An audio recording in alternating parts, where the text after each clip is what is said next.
بما معنى هل تحتاج ترجمة أخرى؟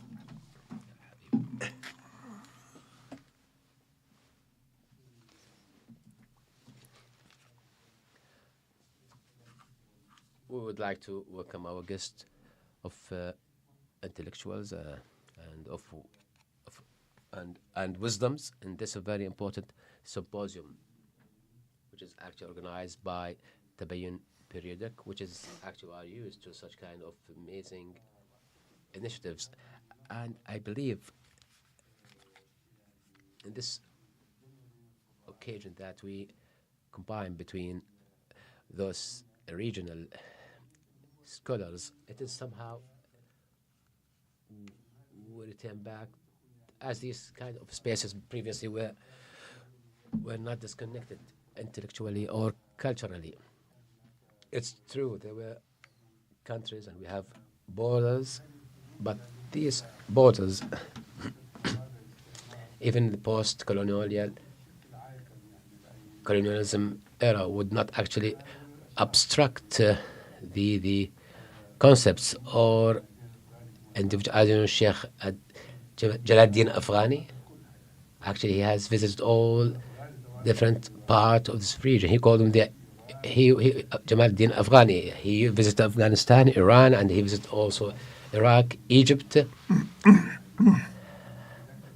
At that period, the person will not ask about his nationality or if he has a passport.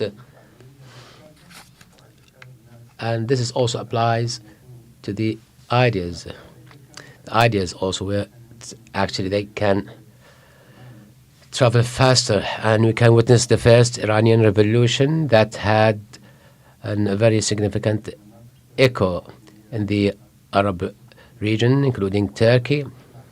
And what happened in Turkey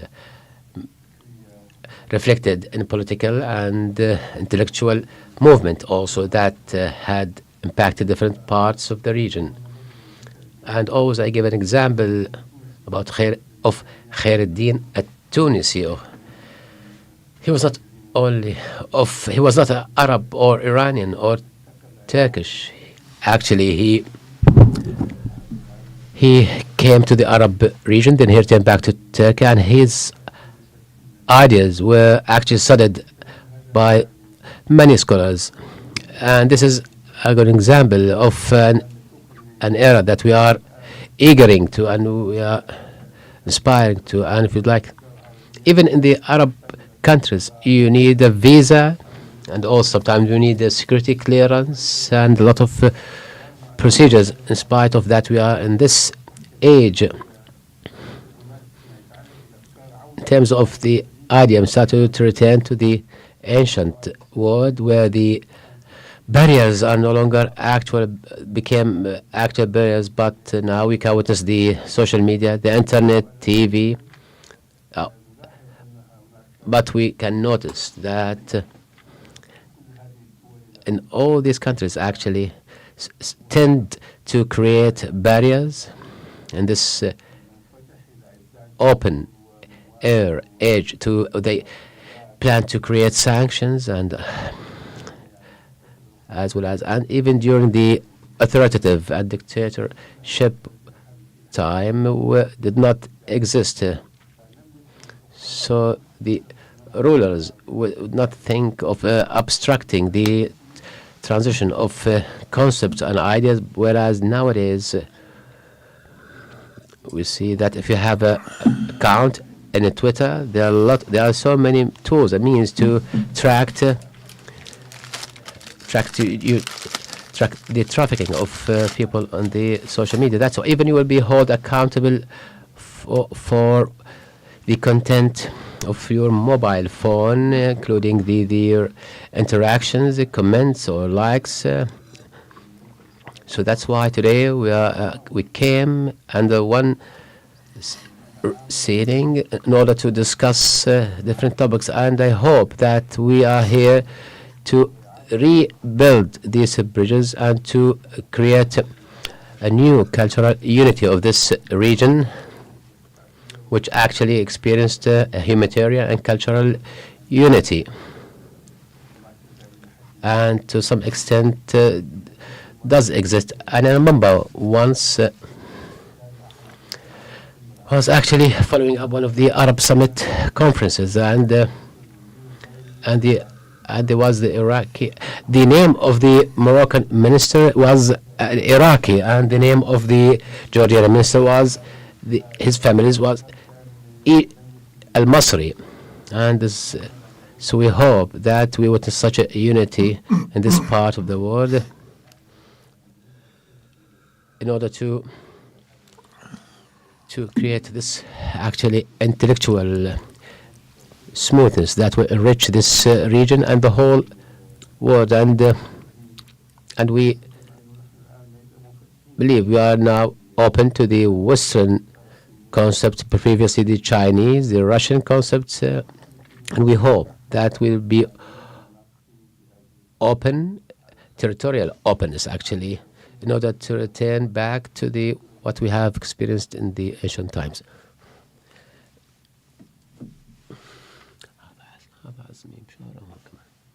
عزمي بشارة جاي. هذا الأمر أنتم صباحا السيدات والسادة الكرام، يسعدني أن أرحب بكم في الندوة الخامسة لتبين. تعرفون أن هذه الندوة هي تمثل مجلة دورية تحظى بشعبية كبيرة على المستوى العربي، حيث تتناول كثير من القضايا الفلسفية والسياسية والقانون وحقوق الإنسان. كما أيضا نحن لدينا اهتمام Arab world and the neighboring region. Our interests tend to be theoretical, yes, as befits philosophy, but we do presuppose firm knowledge of relevant empirical realities as well. The symposium which we hold today, this year, under the title of Critique and Intellectual Debates in Contemporary Iran, Turkey, and the Arab World, is a very meaningful event, in my opinion. Let me say why I have chosen to describe it in this way. Perhaps my description will evoke some the same sentiments in your minds. The Arab region, Iran and Turkey, are next-door neighbors, not just in geography, which goes without saying, but also for many centuries, their histories, politics, cultures have been greatly intertwined. Examples of cross-cultural fertilization and contributions are too many to mention, much less to discuss. In the world civilization known as the Islamic civilization, we come across such names as Al-Farabi, Salahuddin, Ghazali, Avicenna, and many, many others whose ethnic and linguistic identity at that time did not really matter that much. Did not matter to their civilizational identity, you can say. Back then, Arabic was the language of learning and scholarship, and the Arabic script, which adorns many of the buildings you see around you here, marked that language. But things are now different. We now live in what can still be considered, for all practical purposes, the age of nation states. Identities which were once only ethnically or linguistically relevant have become national identities. Turks, Persians, and Arabs seem to have embarked on different roads of intellectual development. Arabic is no longer the language in which the Turks and the Persians express their ideas. Now, this is not necessarily something to regret or bemoan. Realism and common sense compel us to acknowledge that the times have changed and that peoples will eventually assert their different identities. What may justifiably be regretted is the break, the distancing that seems to have taken place between different cultural tributaries that once flowed in the same river. For my purposes, it is okay to make a comparison between present-day Western countries taken as a group and the countries we will be talking about today. Present-day Western countries were once part of an empire and a cultural tradition based on Christianity and Greek or Latin. Now they have become modern nation states with different national languages and different traditions in literature, cinema, art, philosophy, and other cultural endeavors. But look at them, how they are still able to listen to each other's music, to enjoy each other's art. Look and see how easy it is for philosophical ideas and schools of thought to find readers and followers, even homes, in these different countries. How Frege and Wittgenstein found home in Britain. How French philosophy managed to find a place in the most unlikely of places, namely America. Nothing like this is happening in our region, unfortunately. Our contemporary cultures and thinkers are not well acquainted with each other. This is regrettable, no matter what historians may offer in explanation. There's so much that we can learn from each other, the trajectories which the different regions took, the challenges which we face, and the directions in which we seem to be heading. It is our hope that the present symposium will help us know each other better and create opportunities for future cooperation. And with this, I thank you and welcome you to this symposium. Yeah. Thank you, Dr. Abdul Wahab, and thank you, Dr. Raja, for your opening remarks. I, in my turn, welcome you all, guests from far and near who have made the journey to be here and accept our invitation. As the short description of the conference says, it comes from a basic idea that we don't talk to each other, right? And our countries share a neighborhood, and we know almost nothing about each other's scholarship.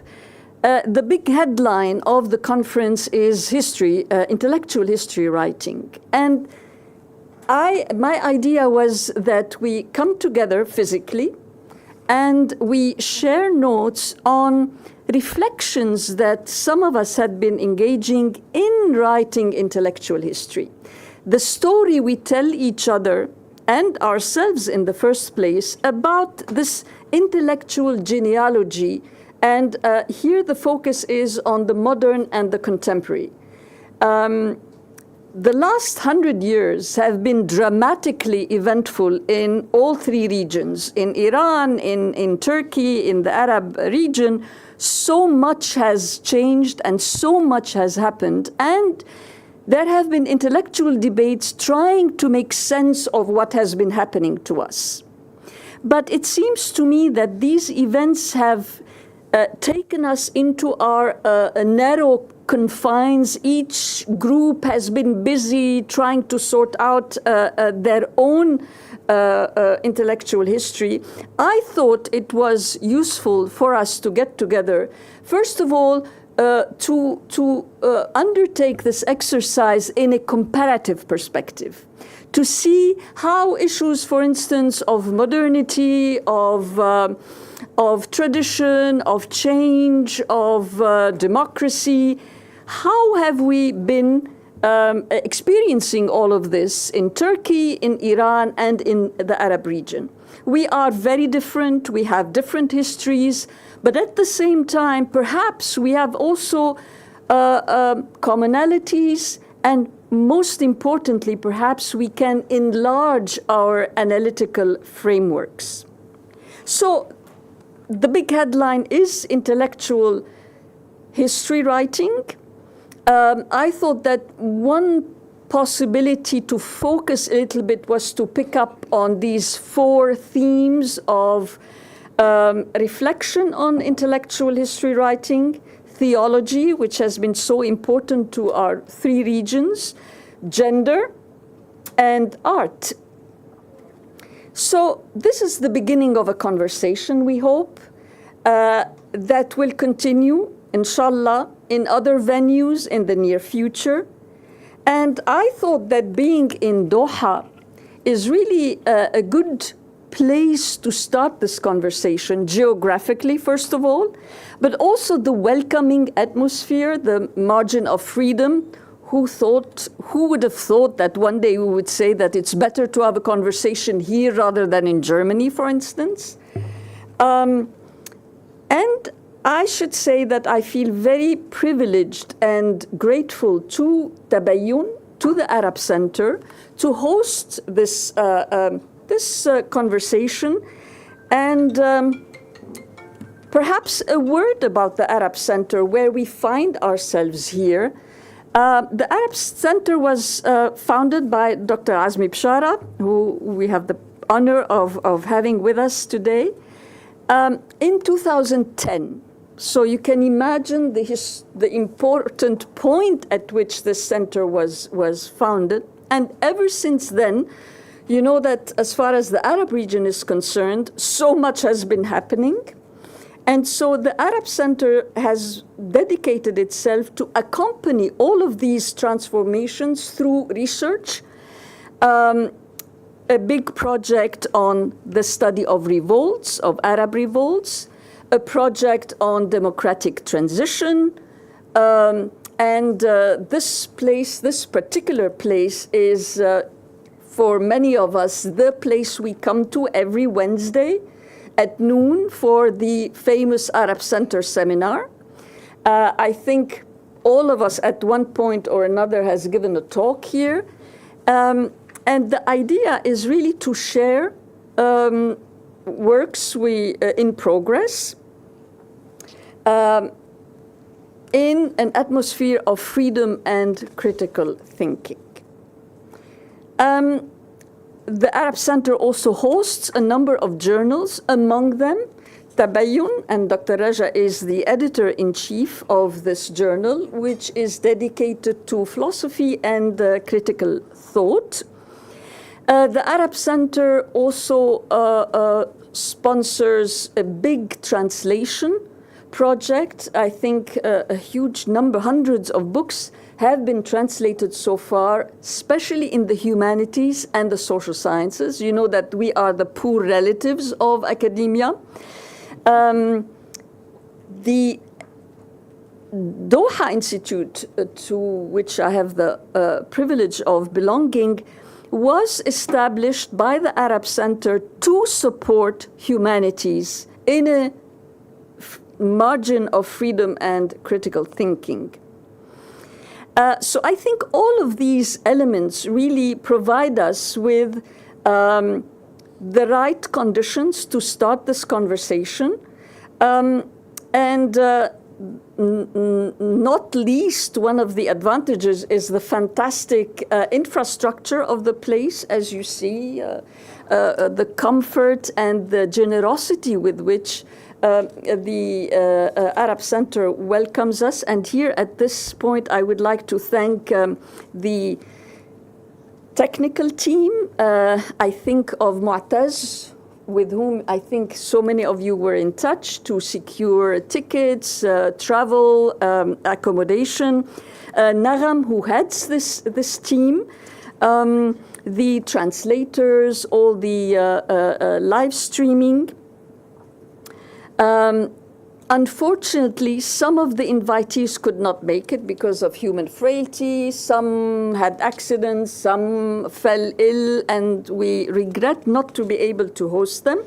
But we look forward to 2 days of really open conversation. The idea was not really to take one topic and dig in it, but just, as I said, to share work notes and to start talking to one another, see how people have been reflecting on intellectual history in the 3 regions.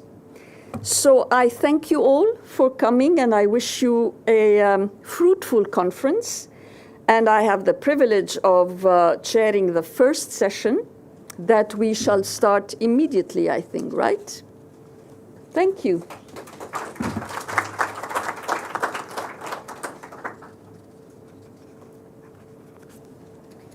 تفضل.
gratefully thank the organization, the Doha Institute, and particularly a source of admiration for me since I met her, Elizabeth Kassab, for this great conference, and I'm really grateful for their hospitality. But wait, I would like to present you, Zainab. So I'm very happy to present my two colleagues, distinguished colleagues. Zainab is a professor of philosophy at Koç University in Turkey, in Istanbul. She obtained her PhD from the University of Memphis in 1998 and was a faculty member at Galatasaray University from 1998 to 2014. She specializes in phenomenology, contemporary French philosophy, feminist philosophy, and the history of Turkish thought. She edited with Leonard Lawler Derrida Critical Assessments, Routledge 2002, and a companion to Derrida for Blackwell in 2014. She has authored several essays in Turkish, English, and French, and has published 3 philosophy books in Turkish on contemporary European philosophy. She also published Ontologies of Sex, Philosophy in Sexual Politics in 2020. I must say that I particularly have enjoyed reading Zainab on the history of philosophy, the connections you make between the political circumstances and the kind of philosophy that was promoted in Turkey after independence. So I am delighted to have you here, Zainab. Thank you for having accepted the invitation, and we look forward for Derrida in Istanbul. Thank you. I hope everybody hears me well. Okay. The title of my talk is Derrida in Istanbul, Hauntings of the Turkish Alphabet Reform. Jacques Derrida's letter from Istanbul in 1997 reveals his fascination with Turkey's dramatic alphabet reform. This presentation explores how Derrida, as a philosopher of language and writing, was haunted by Kemal Atatürk's decision to replace Arabic script with Latin letters, a political act that transformed Turkish cultural identity and created what Derrida called a terrifying form of national amnesia. I will examine the historical context of this transliteration, its connection to Turkish nationalism and modernity, and why this linguistic transformation so deeply affected Derrida during his visit to Istanbul. During his 1997 visit to Istanbul, Derrida became obsessed with the political metonymy of Turkey's alphabet change, seeing its effects everywhere in the streets, faces, and the scenes of the city. This metonymy haunted Derrida like a traumatic memory, disrupting his ability to recount his experiences in linear time as he encountered the repeated signifiers of Turkish national identity. Derrida noted the omnipresence of Atatürk's image in official buildings, representing the founding institution and reinforcing the temporalization of the Turkish state. I quote, "Since my arrival here, I have been obsessed by what must have been going on in the head of handsome Kemal Atatürk when he decided to impose a new form of writing on his subjects. On the pretext of entering modern culture, a disciplined people whereby becomes, as it were, illiterate, no longer capable from one day to the next of reading centuries of memory." End of quote. Derrida describes Atatürk as, I quote, "an extravagant, lucid and cruel emancipator of modern times, a military genius who forces subjects into modernity. This portrayal fails to acknowledge the broader historical movement of modernization since the 1830s. For Derrida, the alphabet reform represented I quote, a terrifying way of leaving one's country through amnesia. He saw this transliteration as a violent rupture with cultural memory, creating a people suddenly unable to read their own history. Istanbul affected Derrida deeply, resonating with his own traumatic memories as a Marano, and his experiences reminded him his experiences in Algeria, and we can read about these experiences in Monolingualism of the Other.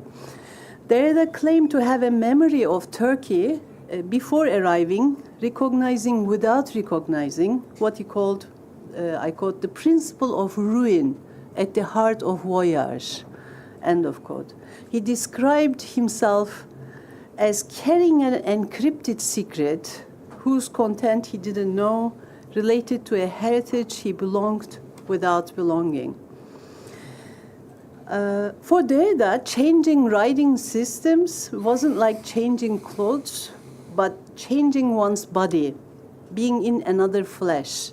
He questioned how one could remain the same while changing the letters in which one writes. He held the material signifier as analogous to flesh. Changing flesh would mean losing oneself, losing the ability to master one's language.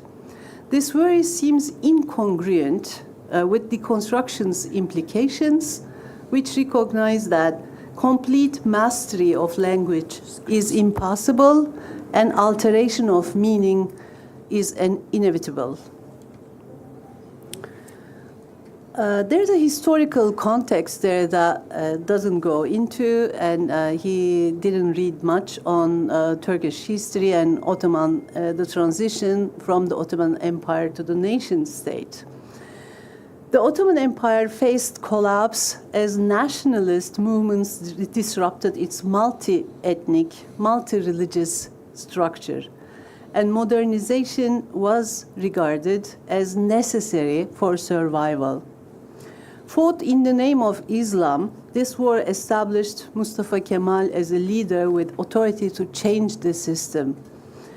The primary innovation was representing people as sovereign, free from religious monarchy, and defining them as a cultural people, cultural race, tied to the Anatolian land.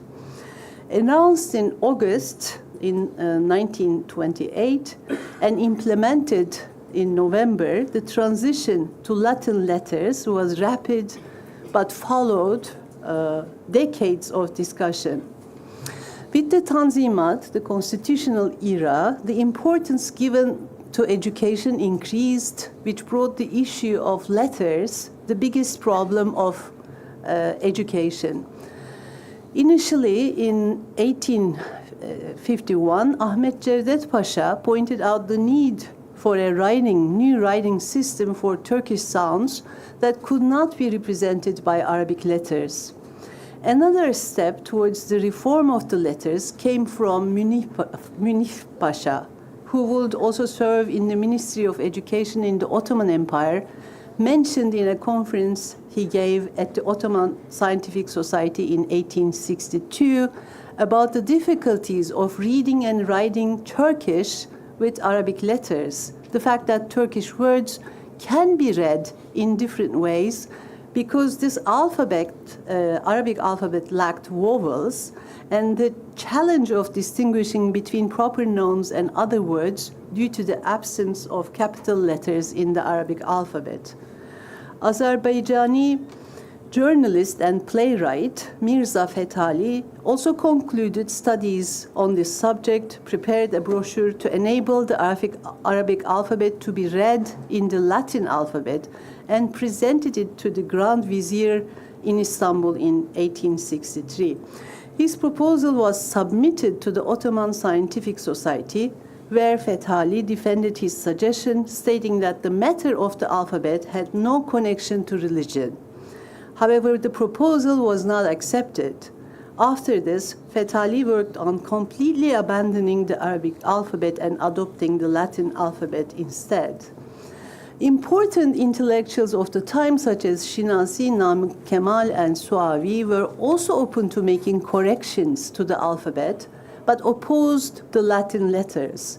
The intellectuals known as the Westernists, Garbçılar in the Ottoman Empire, published their views mainly in the İçtihat Mecmuası, also stated in their program that the current Ottoman alphabet will be discarded and replaced with Latin letters. One of the prominent figures of this movement, Celal Nuri İleri, expressed his views on Latin letters under the title Literature Issue in his work Tarihi Tedenniyat-ı Osmaniye as follows, I quote, "Our letters are terrible. We cannot do our work with these letters. They're not sufficient for us. These letters and the phrases written with them cannot be easily learned by the common people. They are unnatural. They hinder progress. They extinguish the people's desire for education and enlightenment. Therefore, instead of resorting to futile measures like reforming the alphabet, we should boldly accept the Latin letters.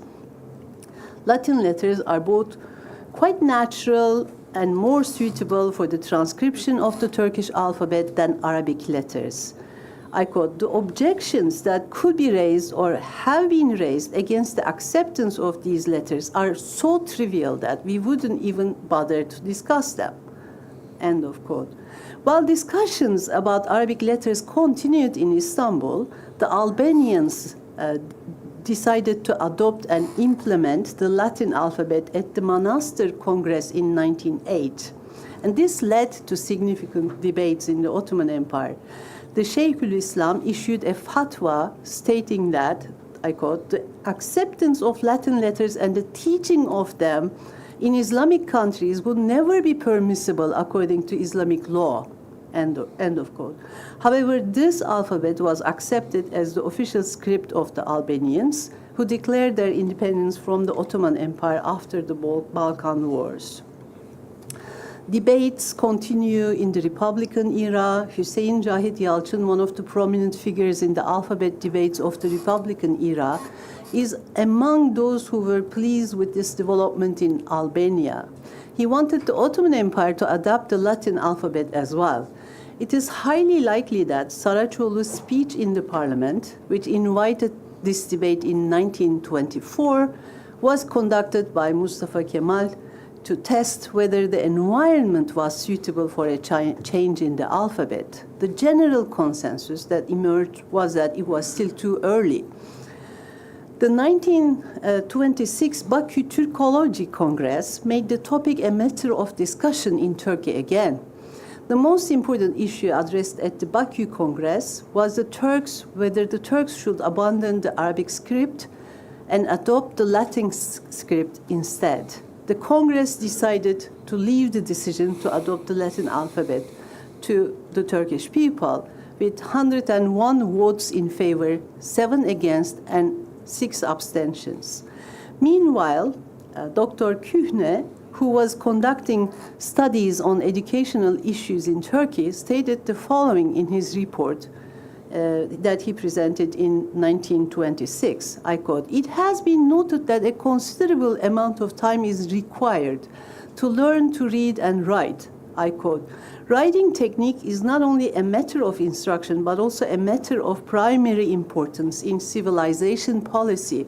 The Turks, by abandoning a transcription similar to that used in the Hungarian and Finnish languages, by adopting a transcription similar to that used in the Hungarian and Finnish languages, which are quite close to them, will undoubtedly facilitate their integration into Western civilization." End of quote. The issue of the alphabet was not only considered an educational problem, but also a necessity of belonging to contemporary civilization. It is certain that this report had also made an impact on Mustafa Kemal. There were very significant debates and polemics in the Turkish press regarding the acceptance of Latin letters. This issue occupied the minds of Turkish intellectuals to such an extent that during the period from 1924 to 1928, When the matter was thoroughly discussed, many publications were made on this topic. The oldest known script of the Turks is the Göktürk script, written in the 8th century before Christ and before the Christian era, and preserved to the present day with the Orhun inscriptions. After the 8th century, Turks used Uyghur, Sogdian, Mani, Brahmi, Tibetan, Chinese, Mongol, Pasepa, and Nash Syriac scripts. So Arabic is only a later script used by the Turkish people. In the 9th century, the Turks encountered Arabs and Islam, adopted Islam, which they found suitable for themselves, and the Arabic letters, which were accepted as the common scientific script of Islam. However, the inadequacies of the Arabic script in reading and writing Turkish have led to the decline of Turkish as a written language. The absence of vowel letters in the Arabic alphabet initially posed the greatest problem. Turkish, which can only be expressed with 8 vowel letters, could not be expressed with the 3 vowels in Arabic. So a Turkish word written in Arabic could be read in 5 or 6 different ways, and the pronunciation of most Turkish words could only be deduced from the context of the sentence. The Arabic alphabet is not suitable for the structure of the Turkish language, which is shaped according to the Ural-Altaic language group rather than the Semitic language group. The difficulty of reading and writing Turkish with Arabic letters had led to the decline of Turkish among the literate segment of the society, resulting in the more frequent use of Arabic and Persian words. This situation has led to a disconnection between the intellectuals and the public, as well as a low literacy rate in the country. The nation state was about the creation of national identity, and the aim was to constitute a Turkish identity transcending all ethnic differences. And being a 19th century intellectual, Kemal Atatürk and other intellectuals around him wanted to do that in a historicist manner by claiming a connection to the pre-Islamic Turkish heritage. And they wanted to create a linguistic unity which implied single language as the foundation of the nation. And they claimed Anatolia as the ancestral homeland. The Turkish nation state defined itself mono-ethnically, refusing to recognize multiple ethnicities. Citizens who didn't identify as Turks were perceived as internal threats.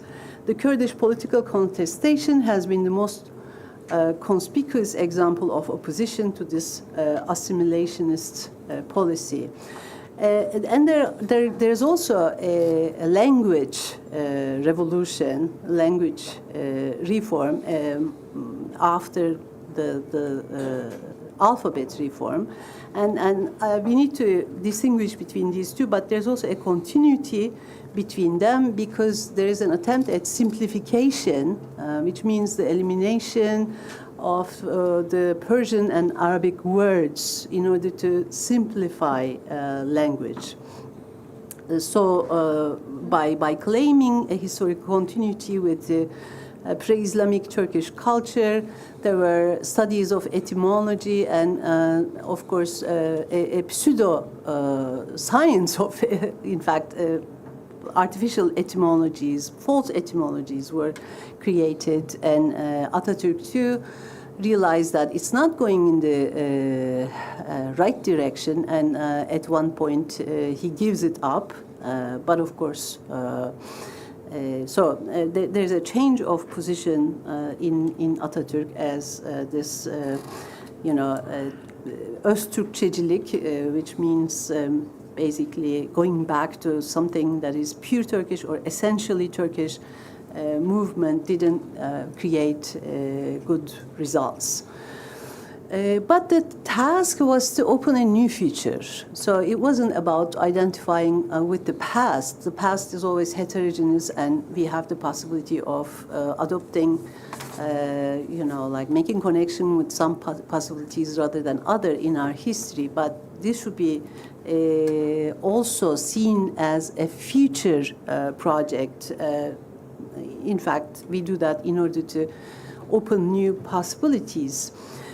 For Mustafa Kemal, a people cannot form unity merely by inhabiting a geographical place. Unifying identifications occurs through language, and this identification concerns not just relationship to the past, but orientation towards a future. The language reform aimed to overcome the traditional self-understanding by relying on experiences found in ancient Turkish sources. So that's also going back to some real material, but also a lot of invention, a lot of new creations come with that. The Ottoman language was used by palace elites, bureaucracy, and the educated minority. It incorporated fancy Arabic and Persian words inaccessible to common people. This division between written and spoken language wasn't unique to the Ottoman Empire, but common in pre-modern civilizations worldwide. Ordinary Turkish-speaking inhabitants conducted their affairs in plain Turkish without instruction in the Ottoman language. The language reform aimed to elevate this common language to a national language. Efforts to develop written Turkish in the 14th century hadn't been permanent. Modernity necessitated returning to ordinary language and transliteration. The Arabic alphabet, as I said, had only a few vowels and made the writing and understanding of Turkish, reading of Turkish difficult, and required several years of schooling compared to Turkish. The Ottoman army faced serious problems because soldiers couldn't read written orders. Misspelling place names caused hazards in military operations, and there's also the prior project. Enver Pasha tried to implement a new alphabet, but it didn't work. It created two languages, so orders had to be written both in the old script and new script, and that caused a lot of confusion, so the proposal failed ultimately. Mass education in a country, only less than 10% was able to read and write, and illiteracy was 90%, and the country was devastated by war. Teaching Latin alphabet was much faster and easier than the Arabic script, and it made nationwide education possible. And this was a new project, a project of modernity, because before that, everybody wasn't educated, and nobody thought of educating, the people as a whole. Development through education was seen as necessary to prevent colonization, given the geopolitical situation of the early 20th century. And language reform and alphabet reform also aims at breaking the existing structures of domination, compelling people to adapt new cultural practices, opening a future where equality of opportunity becomes possible, making education accessible to ordinary people. Mustafa Kemal himself was an elite and a very eloquent writer of Ottoman language, an elite at war with his own lexicon, his past, and the existing social structure. Most revolutionary elites who supported transliteration continued to write in Arabic alphabet when they take personal notes.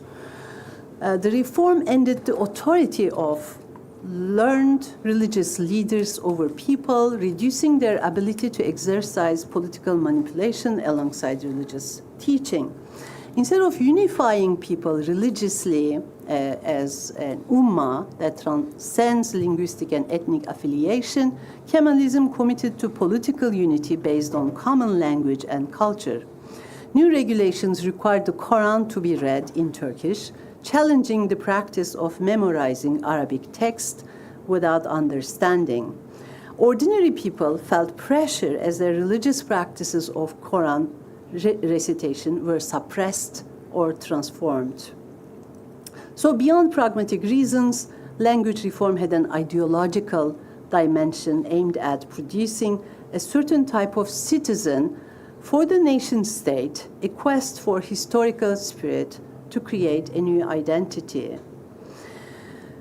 Okay, so I'm now addressing the criticism directed at the language reform, the alphabet reform. Political Islamists have lamented, have mourned the alphabet reform as a blow to identity and fall into alienation, undermining the Islamic way of life. And they saw it as a cultural disconnection, and they have complained, which is very widespread. After the Republic, overnight, we became unable to read the epitaphs in Arabic on the graves of our grandparents. Religious, and they conceive unity as ummah, while Atatürk conceived political unity in terms of nationality. They challenged that as well. And the contestation is, of course, ongoing. Now, I want to go back to Derrida for a few minutes. Well, Derrida was disturbed by the state's political intervention in alphabet and writing, forcing cultural elites to change their practices against their will. He worried about selective transmission of cultural heritage, with works deemed unimportant or incongruent with new politics being lost. The situation evoked Derrida's childhood memories of Algeria, particularly the imposition of French on Arabic and Hebrew-speaking communities. According to Derrida's force of law, the foundation of a state is always a coup de force, not a social contract. Cultural revolutions don't come from below, but are abrupt, violent transformations. Once power is seized, attempts can be made to change political unity, culture, language, and alphabet. Power requires justification and perpetual political support. Whether a political performance succeeds depends on the invention of people who assume the role of perpetuating its revolutions. The fate of Atatürk's reforms remains undecided in contemporary Turkey. Derrida felt he could still sense the silent shock of the alphabet reform hitting the world. This resembles Heidegger's concept of das Unheimliche, the uncanny, and das Ungeheuer, the monstrous in history. The unheard of monstrosity, the uncanny move that changes all other beings, things, faces, names, streets, we remain in its horizon. All things still appear under the openness it brings about. This uncanny moment is at the center of the political performance, creating a nation state. The writing reform was part of the opening space for the birth of a reading and writing nation. It brought a new understanding of identity and belonging, rejecting the positioning of people as passive listeners to religious and political narratives, instead of making them active readers, choosing their own texts. Okay, so, Kemalism, it's wrong to say that Kemalism forbid reading the Quran, but hoped people would read their religion in Turkish, reducing manipulation by religious authorities. The alphabet change was part of the bold attempt to open a new future oriented by belief in the possibility of another beginning. Derrida notes in Force of Law that a founding performance is neither legitimate nor illegitimate at its institution, raising questions about his condemnation of this reform as violent. Can we justify the injunction that politics should not intervene with language if, as Derrida says, the political itself is a founding linguistic event? Thank you very much. Thank you, Zainab. Thank you. I'm sure we'll come back to this topic also with the different waves of Quranic studies with Dr. Omar Ostroy. I have now the pleasure of introducing Franck Mermier, who is an anthropologist and a senior researcher at the CNRS. He has obtained his PhD in anthropology from the École des Hautes Études en Sciences Sociales in Paris. His research focuses on urban societies and cultural production in the Arab region. He was the director of the French Center for Yemeni Studies in Sana'a from 91 to 97, and he held the post of director for contemporary studies at IFPO in Beirut from 2005 to 2009. Franck is for me one of the few people who know so well the intellectual scene of the Arab region. So I'm delighted that you've accepted our invitation, Franck, and the floor is yours. Thank you very much, Suzanne, for this kind word, and thank you also for all the organizers for having invited me. And sorry for my bad accent, but I prefer to give the talk in English because I thought that the audience would be more Anglophone, above all our guest here, than Arabophone. So I will, in this presentation, I would like to address the issue of the competing definitions of the notion of Arab region in the field of social sciences and the theoretical elaborations specific to a regional area in relation to the effects of political context, particularly in anthropology, which is my discipline.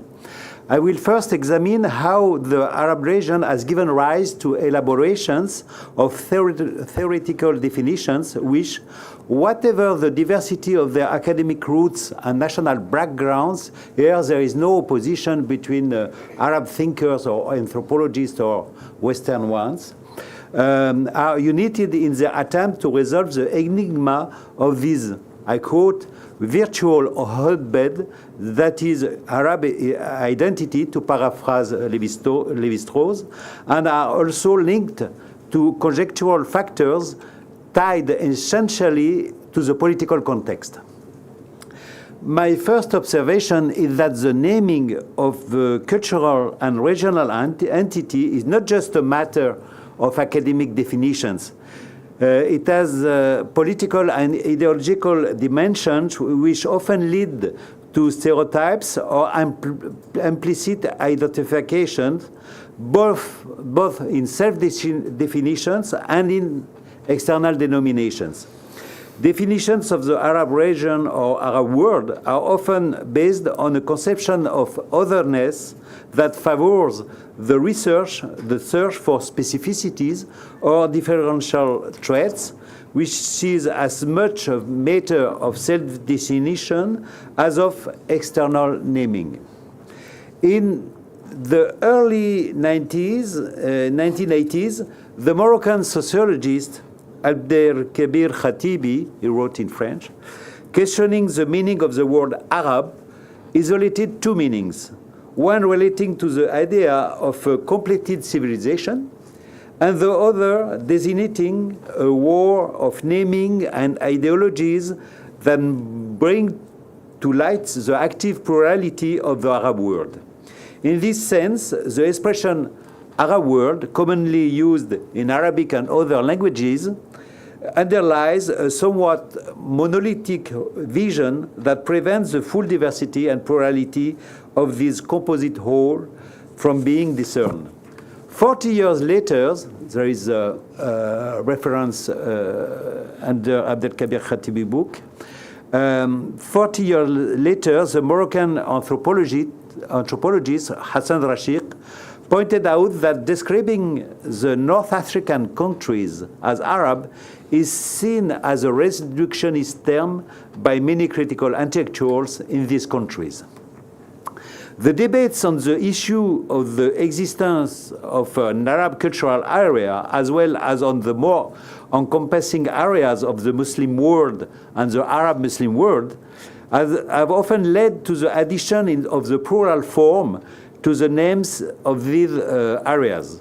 In their critical review of Anglo-Saxon anthropology, published in 2012, Lara Dib and Jessica Winnegar preferred to use the expression on predominantly Arab societies in order to avoid making this group a homogeneous whole.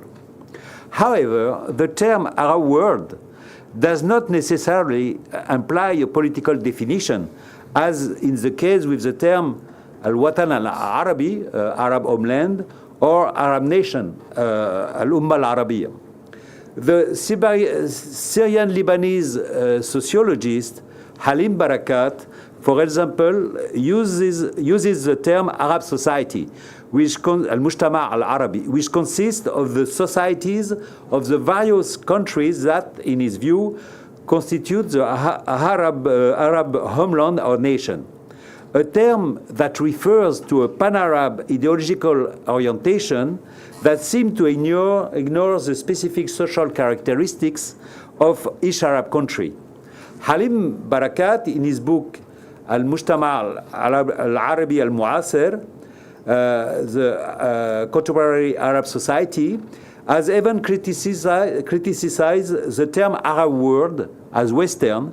However, he used it in the title of the English version of his book, The Arab World, Society, Culture and State.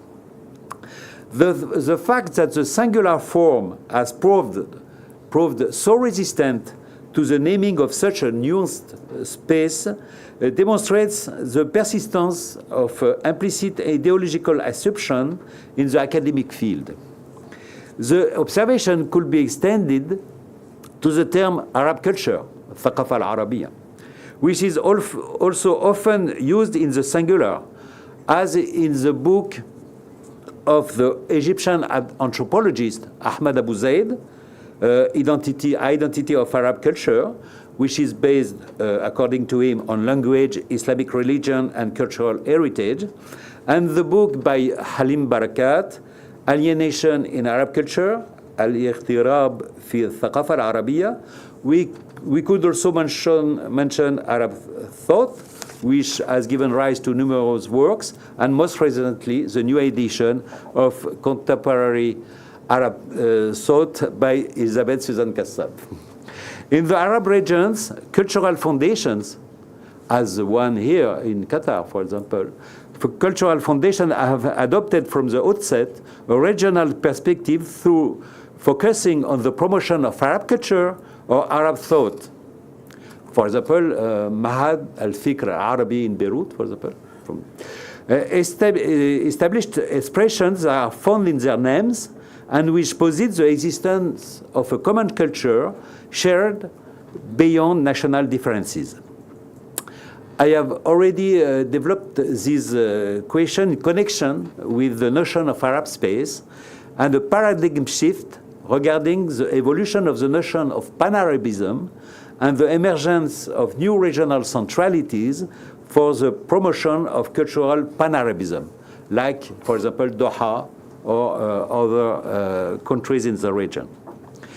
To borrow an idea from Charles Tripp's foreword to Silvia Ferraboli's book on Arab regionalism, I quote, "The discursive practices make possible the existence of the Arab region." And so it can be argued that this Arab region exists as a performative space of representation and action. Now I will turn to the relationship between political context and social science. The relationship between political context and social science theory is particularly strong in the Arab region.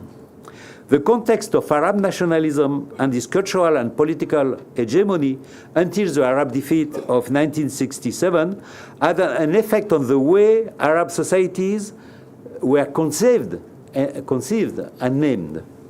The French historian Henri Laurence used the expression the invention of the Arabs, which was presented as a fairly recent phenomenon in which Orientalists played a part and which had accompanied the nationalist process.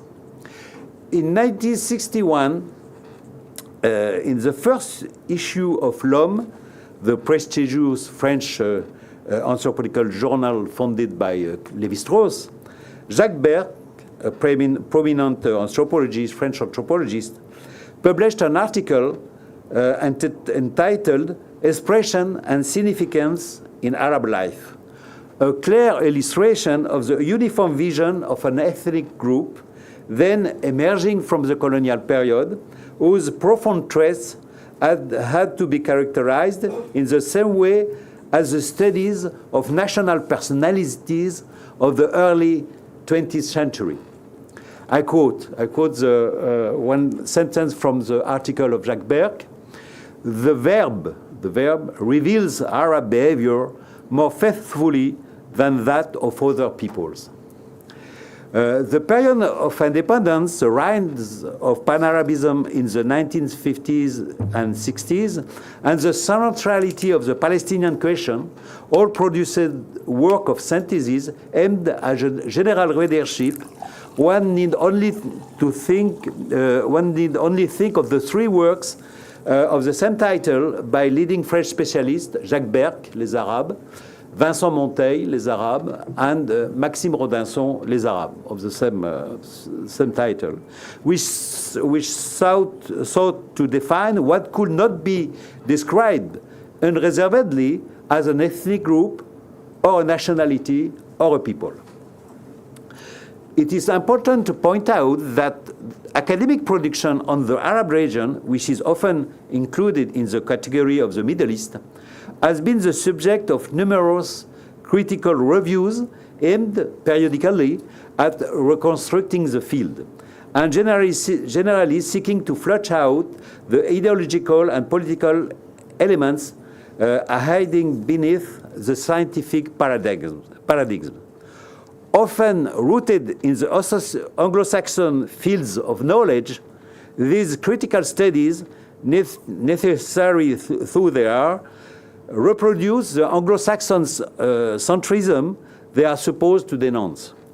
Since they often overlook, with few exceptions, research carried out in other areas of knowledge production, particularly Arabic and French-speaking ones. In a 1989 important study, Zones of Theory in the Third Anthropology of the Arab World, Leila Abul-Roud described as the prestige zones of anthropological theorizing, which were at that time for Anglo-American anthropology, Morocco and North Yemen. She also named the three central zones of theorizing within the Arab world with the following metaphors: segmentarity, the harem, which means the world of women, and Islam. It is thus interesting that of the 44 articles in the French anthropological journal L'Homme devoted to the Arab region published between 1961 and 2017, 14 are devoted to Arab marriage and kinship, 5 dealt with the tribe, particularly segmentary lineage theory, and 7 focused on religion and ritual. Only 4 studies have taken urban settings as their framework for investigation. Contrary to Leila Abul-Roud earlier observation, Lara Dib and Jessica Winegar in their 2012 study points out that the majority of anthropological studies on this region are carried out in the capitals, mainly Egypt, followed by Lebanon and Palestine, with the Gulf states emerging as a preferred location for research. What about anthropological... J'ai un petit problème dans le...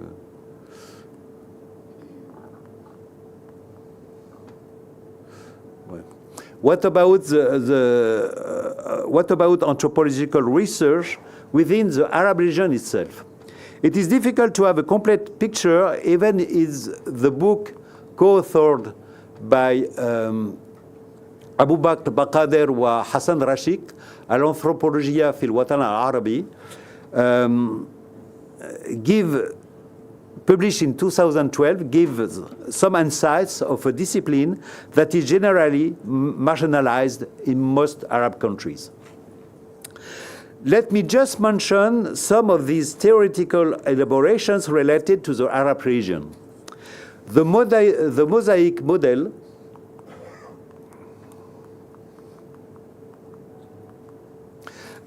model has some success in describing the social and cultural diversity that the late arrival of nationalism and the modern state helped to preserve. We owe this first version to Carlton Kuhn, author of the bestseller Caravan in the early 1950s. He conceived of each country in this Middle East as a mosaic population whose only economic and social cement was Islam, the market, and authoritarian powers. The segmentary lineage theory, formulated notably by Ernest Gellner in the context of tribal structures in North Africa, which is supposed to explain tribal political organization by the mechanism of fusion and fission of tribal segments, has gone beyond its area of development to be used in studies of the Arab East and beyond. All anthropological literature was devoted to the so-called preferential alliance with the daughter of the paternal uncle, Bint al-Am, the famous Arab marriage. From Sefrou in Morocco, Clifford Geertz, American anthropologist, generalized his model of the bazaar, souk, as a paradigmatic form of the mosaic Middle Eastern civilization. While the Moroccan anthropologist Abdallah Hamoudi, following the example of Clifford Geertz, uses his research on Morocco to generalize the master-disciple relationship in which he sees the genesis and foundation of authoritarian powers in Arab societies, as it appears not in the English title, but in the French title of the book. This search for invariance, which could be likened to a never-ending quest for the common societal denominator that would finally shed light on the mystery of the Arab region, enters a new phase with the notion of a neo-patriarchal culture society developed by the Palestinian sociologist Hisham Sharabi. We can also add the structures of kinship as revealing of certain common traits of Muslim societies, as stated by the anthropologists Pierre Bonte, Edouard Comte, and Paul Dresch, and the theoretical elaboration of the Lebanese anthropologist Fouad al-Khouri on, I quote, certain civilizational models and mental assumptions that are implicitly or explicitly dominant among Arabs. In his book, The Arab Mentality, Violence is the Mother of Laws, which is based on research carried out from Lebanon to Bahrain. Whatever the value of the theoretical elaborations, they explicitly postulate a community of structure, if not of destiny, which could be expressed beyond political, social, and cultural differences in the sharing of the same political culture. The Arab uprisings of 2011 has raised many questions in the academic world about the meaning of the event, its effects on fields of knowledge, the notion of revolution, and the transition to a new era after post-colonialism. Several authors have questioned the specifically Arab dimension of these revolutionary moments or situations.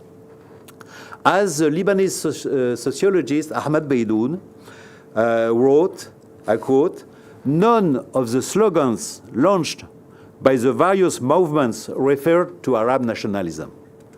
At the same time, these protests were confined to Arab societies. This seemed to suggest a kind of common sensibility deriving from the shared Arab culture, and to suggest correspondences between the situations in these different countries, as well as between the developments and the aims of the protest." End of quote. The theoretical position regarding the identifications of fundamental structures that are correlated with the sharing of a common political culture can be found now in the revival of the use of the notion of asabiya, used by Ibn Khaldun to account for the functioning of politics in a whole cultural area, which could be thus defined by the role of sectarian or tribal ties in political mobilization, particularly in the context of the wars that ravaged several Arab countries after the first phase of Arab uprisings. Azmi Bishara, Dr. Azmi Bishara criticized those such as Michel Sora, the late Michel Sora, and Fouad al-Khouri, who use the term asabiya as a synonym for any kind of communal affiliation, tribal, sectarian, or otherwise, in the context of power relations within the modern state. He points out that the categorization as a taifa, sect, in the context of the modern state is a new phenomenon. According to him, I quote, "A taifa as an imagined community is based on affiliation with a religion or confession, including the production of narratives and consciousness of the self through membership of a community." The notion of sectarianization emerged to challenge the culturalist and timeless dimension of sectarianism applied to the Arab Muslim world in the book edited by Nader Hashimi and Danny Postel. The notion of sectarianization is used to describe, I quote, a process shaped by political actors operating within specific contexts, pursuing political goals that involve popular mobilization around particular religious identity markers. Class dynamics, fragile states and geopolitical rivalries also shapes the sectarianization process. The revival of debates around the notions of sectarianism or sectarianization is directly linked to the internal conflicts that followed several Arab uprising and the use of the sectarian or communitarian variable to analyze them. For example, for the Syrian colleagues who are here, you remember perhaps just recently all the debate around the term Harb Ahliya for Syria, and the very important debate that turns around the legitimacy of the use of this term. So, because what it involves what kind of sectarian dimension it involves. I would like to conclude with a question about the scientific contribution of the studies carried out on these Arab regions, starting with the statement of Layla Abul-Urud in his 1989 studies on the Anglo-Saxon academic field. She wrote that the anthropological theories developed in the Arab region had no resonance outside the region, and that they dealt only with very localized themes. No resonance outside the region, Arab region. The anthropologists Judith Scheel and Andrew Schwarrock, using the term Middle Eastern anthropology, link the marginal nature of its position within the discipline, I mean the anthropology of Middle East within the discipline of anthropology, to the nature of the Middle East itself, which is, I quote, a world of part worlds, of polities, regimes, and economies that are internally differentiated and arrayed in elaborate hierarchies of interdependence, end of quote. In contrast to the apparently coherent and freestanding worlds studied by anthropology. I think that we can reverse the perspective and show the theoretical potential of taking into account the regional scale of the Arab region. It can be argued that what constitutes the Arab cultural space is a system of relationships, interdependency, hierarchies, complementarities, and décalage. I didn't find the translation in English, décalage, which is in constant motion, resulting from internal and external power relations, as well as the nature and density of interactions of its different components at the regional and international levels. It is quite possible that the observation of phenomena on this scale, the Arab space, is the relevant site for elaborating new theoretical and conceptual elaborations based on some of its characteristics, such as the transnational dimension of the Arab cultural field or scene, which is also shaped by censorship, exile, and mobility within an urban archipelago that links cities within and outside the Arab region through interconnections in an agonistic framework. Thank you. Thank you. Thank you, Frank. So I think I'm going to take 15 to 20 minutes of discussion. I will take a first round of questions, perhaps the only round. So please, Jamie. Thank you all. I think it's a wonderful introduction to the conference. And I'm going to ask my first question about the meaning of the Arab word and the significance of Arab intellectual history, Frank, and then relate to Zainab's wonderful presentation too. I was very surprised when I was listening to your paper is that how on earth that Arab intellectuals were the most internationalist, universalist ones in the 20th century in the Bandung era with Nasser and the Palestinian movement connected to India, to Pan-Africanism. I mean, when you look back as a kind of intellectual historian, the Arab world was the site of liberation and a kind of original thinking about word making and remaking the colonial world.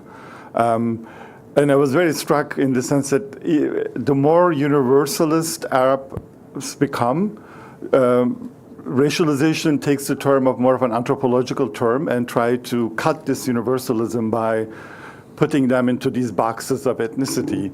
And I wonder whether there's a relationship between the kind of Arab globality and enlightenment and the European racial discourses of Arabs as angry traditional societies, and how we are still dealing with the legacy of that interaction, because it, well, somehow, I worked on Asianism, and I knew this, that the more universalist Indians and Chinese are, the more racialized they become, right? That some sort of they are not racialized because they are different. They are racialized because they are talking. They are making claims, and I wonder if we can reflect on this.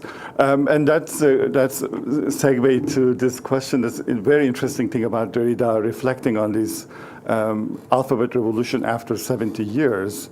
But a lot happened in those 70 years, and I think given that, I like the paper in the sense that there are many arguments to change the alphabet, but there were also many arguments against changing that alphabet, right?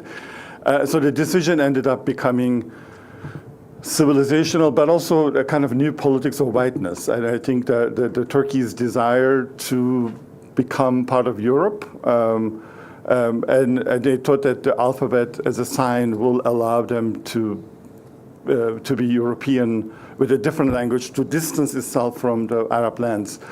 In that context, I wonder if Derrida talked about the intervening 70 years and what happened in the Arab world, and whether and the success of Turkey's strategy of becoming European, meaning after 70 years, if it didn't succeed, is he also reflecting on futility of that appeal to whiteness and civilizational change, which didn't seem to persuade the Europeans in that regard? Thank you. Thank you. Omar. Thank you. What a great session to start this conference. I have a question to commentary to Professor Zainab. I think Derrida is well known for his argument that speech has always been given priority over writing. And I think that distinction would have been more fruitful thinking and discussing this issue. But of course, like changing alphabet is a very unique event that we haven't witnessed actually that many times. So I'm not sure if the metaphysics of language is the right way to approach these stuff, because, for example, in the Arab world, we have so many discussions in the 60s and 70s when existentialism was popular, that the absence of verb to be in Arabic, kana yakunu, is the reason why the advancement of philosophical thought was hindered in the Arab world. I really like, but what I believe in, it's about the experience of modernization of the society. So please correct me how to spell her name. I read a really interesting paper for Bitul Jotskun, I think. She had a paper called Some Remarks on the Culture of Philosophy During the Republican Era in Turkey, where she discusses the philosophical teaching and how the introduction of critical writing, how much it changed the educational sphere in Turkey. So I believe it's about the clash between two methods of education. One that mainly focuses, like, it's a religious education where it focuses, till this day, I think in Turkey, you still have like religious schools where they focus on speaking and memorizing and all of that. So I'm not convinced that metaphysics of language is the right framework to explore these questions. That's the thing. One last note. I think we should not overlook the subtle symbolic violence that was directed to an entire generation who grew up in a world that they couldn't really understand, especially since believing that one alphabet or language is inherently superior to another is a very slippery slope. Thank you. Thank you. Yes, thank you both for the presentation. I'll try to be brief. My first question is for Professor Zainab about the influence of Ernest Renan, the French philologist who classified the languages and created also the link between races and language. And what was the impact of the thought of Renan on Turanism, and also on changing the Arabic alphabet into Latin alphabet for a unique homogenized space, and the consolidation of the Turkish nationality that will be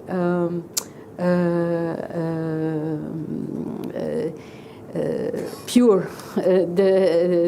Elle sera pure, ethnically pure and linguistically pure. What was the impact of the ideology of Ernest Renan, who we know that also he was the inventor of anti-Semitism and the classification of race and language. My question is for Franck. Thank you, Franck. But what about Bernard Lewis' also definition of the Arab world and the interpretation of the Arab world throughout the lens of religion and Islam, and the influence of Bernard Lewis on neoconservative ideologists in the United States, and especially Samuel Huntington, with his clash of civilization and the classification of the Arab world in his map that is now, until now, having consequences on the American policy in the Middle East. Thank you. One more question, تفضل. شكرا. Thank you. Professor Zainab, I have a question about this dialogue between Ottoman and Arabic languages. As far as I know, and I've researched the archival Ottoman documents in Kiltane and in Istanbul, and I can read the Ottoman scripts sometimes. So there is a relationship between Arabic and the official discourse of the Ottoman records. So how can you read that, especially that Arabic was very present all over in the official narratives of Turkish or the Ottoman Empire, especially if you go to Palestine, 1911, Palestine as a newspaper was published. If you go to the south, to Beersheba, there's an Ottoman newspaper called Musawwar Chul in Beersheba, in the south, in the desert, and it was written in Arabic, published in Arabic and Turkish. So could you explain those paradoxes in the official Ottoman records? Thank you. Thank you very much. I will give our speakers 5 minutes each. تفضلي زينب. Yes, I think the question of race is very important in this discussion, and if I had time, I will, go into that thorny issue. Was it a politics of whiteness? Was it about identifying with Europe? Now, alphabets are associated with religious belief systems, in the minds of people involved in this debate and who were against the adoption of the Latin alphabet.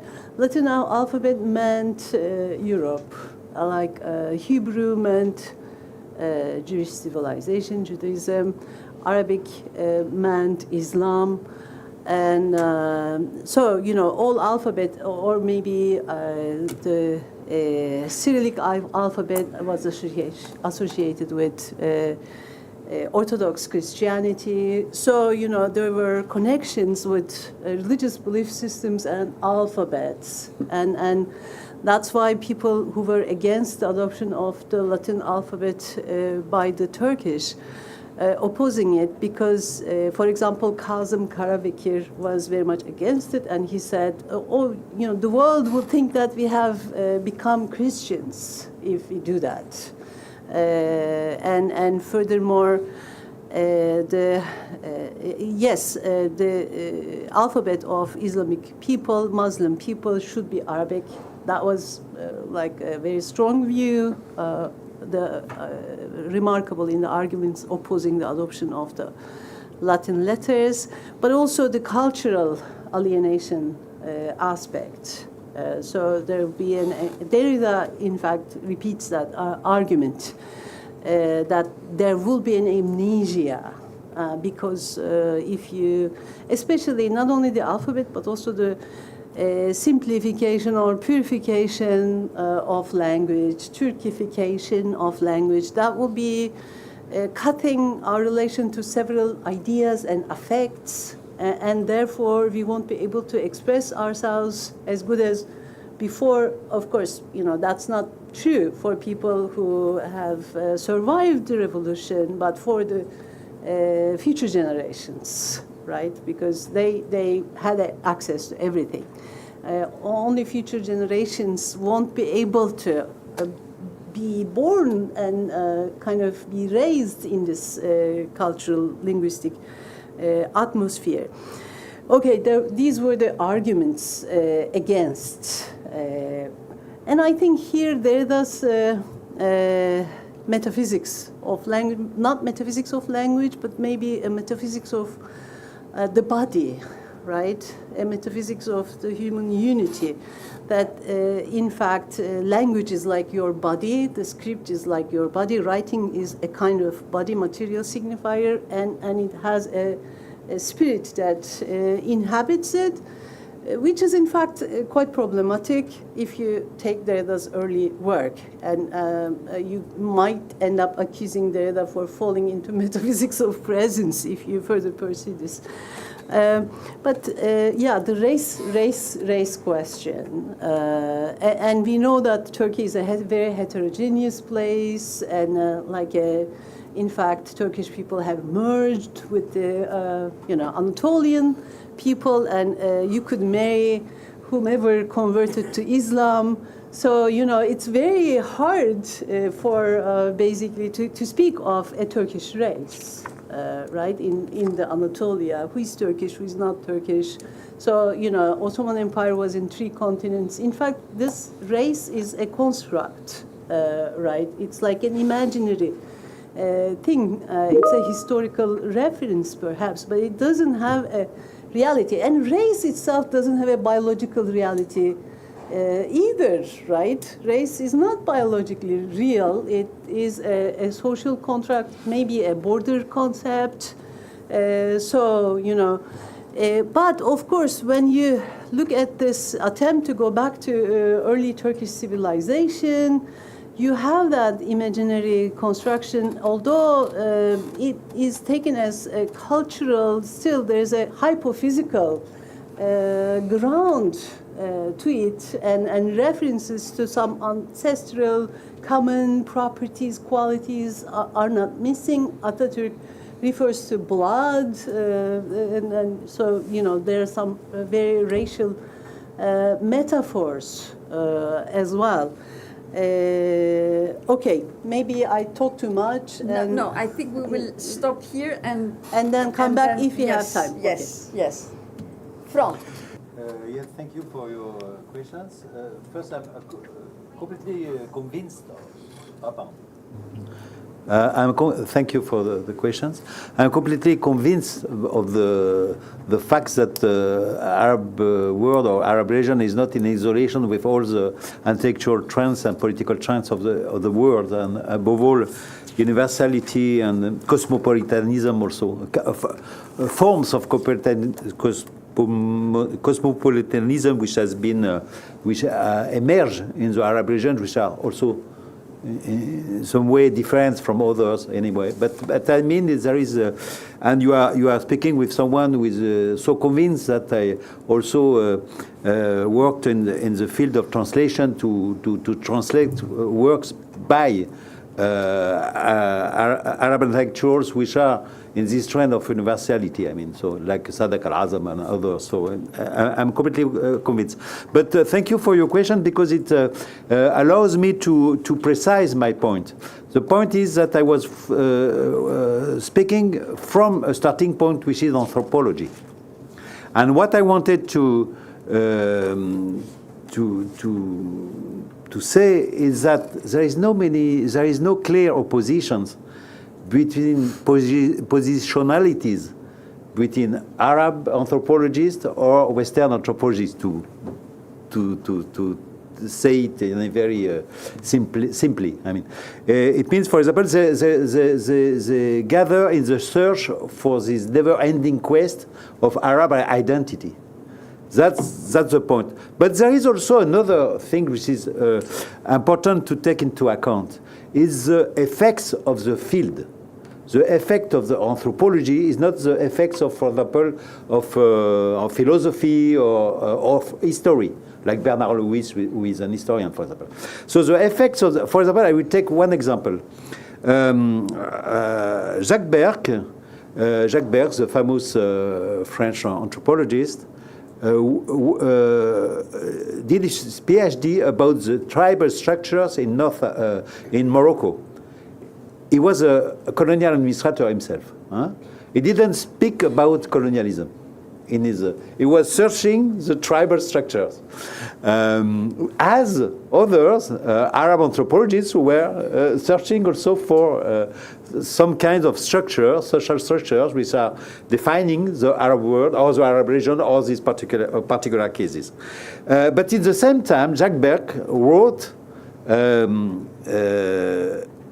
Egypt Revolution and Imperialism.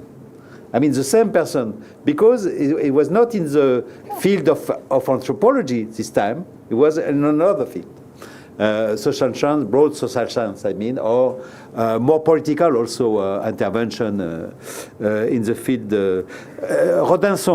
Rodinson wrote Les Arabes, tried to define what is the Arabs, and at the same time he wrote Islam and Marxism, which has been translated into English. So I mean, it's because he was also a communist. So I mean, so I think that we have to take into account the effects of the academic field on the research, on the topics, and on the ways also to search. I mean, to make research, and it's for that, for example, now there is many anthropologists who are getting out of this kind of search for never-ending quest of social structure, but try to understand and study modern phenomena as cosmopolitanism, urban societies, and other topics which are not classic in the field of anthropology, but can be added to the field of academy of anthropology if we want also to improve the field, the study. For Bernard Lewis, I don't have many commentaries because it doesn't fit in my category of anthropologists. It's far from being an anthropologist. But at the same time, I think that what we want to raise is also the influence of some academics on the political scene, I mean, on the political ideologies. And we can find also now with what is going on, what is very interesting, what is going on now in the States, in the universities of the States, that there is the reverse of Bernard Lewis. Then, I mean, the Middle Eastern departments are attacked because they are considered as pro-Palestinian, and in the 50s, they were created to develop the influence of the United States on the third world or on the Arab region. So there is the academic field has its own logics also, which can not always be related simply directly to the politics with schematically. Thank you, Frank. I think we will have the occasion to pursue all of these questions in our different sessions and breaks. We now have a coffee break of about 20 minutes, and we come back for the second session. Thank you, Zainab, and thank you, Frank.